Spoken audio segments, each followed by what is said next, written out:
तो दीदी लोग, जैसा कि देखा जा रहा है कि आज 2-2.5 साल 3 साल से करीब JBKSS मतलब कि धरातल पे काम कर रही है, तो आप लोग कितने दिनों से JBKSS के लिए मतलब कि समर्थन में है और काम कर रहे हैं JBKSS? 2 साल।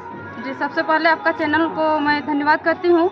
और आपने सवाल किया कि आप कितने दिनों से इसमें हैं। आपकी भागीदारी क्या रही है JBKSS के लिए? क्या रही है? और आप अभी तक अगर आप सक्रिय रहे हैं, आपकी भागीदारी रही है, तो आपको भी किसी न किसी पद पे विराजमान होना था, तो आप किस पद पे विराजमान हो वो अपने नाम के साथ बताने की कृपा करें। इस JBKSS में जब से मानव श्रृंखला की शुरुआत हुई है तब से मैं जुड़ी हुई हूँ, और जयराम महतो का जो विचारधारा है उससे मैं पूरे समर्थन हूँ। उसके बाद मैं पूरे सक्रिय सदस्य रह करके इतना दिन तक अपनी जिम्मेदारी को निभाई। उसके बाद जब जिला कमेटी का गठन हुआ तो मैंने फॉर्म अप्लाई किया, तो उसमें हमें कार्यकारिणी के सदस्य के रूप में स्वीकार किया गया। उसके बाद फिर 2 दिन के बाद हमें महिला मोर्चा का भी कोषाध्यक्ष के रूप में चुना गया। और पद यहाँ पे कोई बड़ी बात नहीं होती है।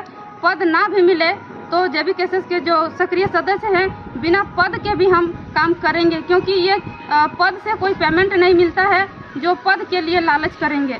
पद नहीं भी मिले इसके बाद भी हम जितना सक्रिय पहले थे और उतना रहेंगे। जैसे कि हमारा लोकसभा पार हुआ, जो लोकसभा में हमारे जो प्रत्याशी थे इकलाक अंसारी जी, तो उनका समर्थन हमने जितना दिन हमारे चंदन क्यारी विधानसभा में दौरा किए हैं मैं उनका साथ हमेशा दिया है।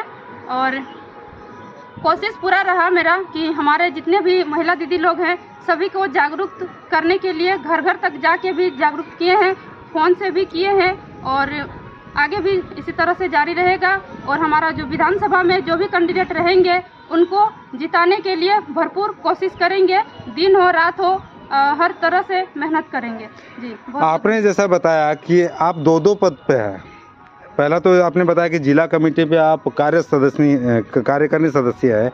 दूसरा फिर बता रहे हैं कि महिला मोर्चा में आप कोषाध्यक्ष के पद पे है। आप एक और बात बताएं कि आप जयराम दा के विचारों पे मतलब विचारों के वजह से आप इतना मेहनत कर रहे हैं, काम कर रहे हैं, धरातल पे है।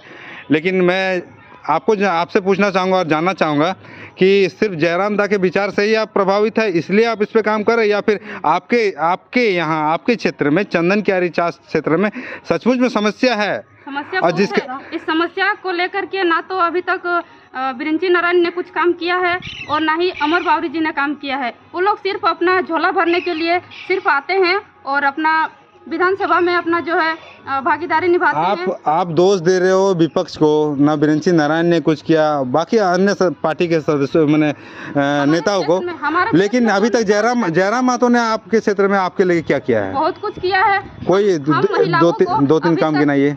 2-3 काम गिनाते हैं, जैसे कि सबसे पहले हमारे बगल में जो इलेक्ट्रिक स्टील प्लांट एक है, वहाँ पे बहुत सारे हमारे पड़ोसी के साथी लोग, दादा भाई लोग काम करते हैं। काम करते दौरान कुछ घटना हो जाती है तो वहाँ पे कहीं न कहीं उन लोगों को दबाया जाता है। जिस तरह बैल बकरी को बेचते हैं तो वहाँ भाव लगाते हैं कि 1 लाख देंगे 2 लाख देंगे, इसी तक सिमट के रह जाते थे। लेकिन जयराम दादा जब से आए हैं तब से वहाँ पे आकर के सभी का साथ दिए हैं और 15 लाख रुपया और एक नियोजन देने का काम किए हैं।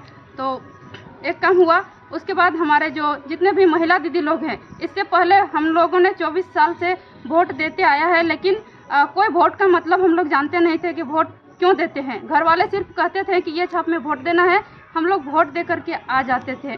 लेकिन जयराम महतो का विचार जब से हम सुन रहे हैं तब से आत्मविश्वास को बढ़ा है, और नारी शक्ति का जो कितना अंदर विश्वास है वो विश्वास जगा है, और हर किसी से अब डट के हम लोग सामना कर सकते हैं। हम लोगों के साथ पुरुष अगर नहीं भी साथ दे फिर भी हम लोग किसी के सामने अपने हक अधिकार के लिए, अपने बाल बच्चों के अधिकार के लिए हम लोग आवाज़ उठा सकते हैं।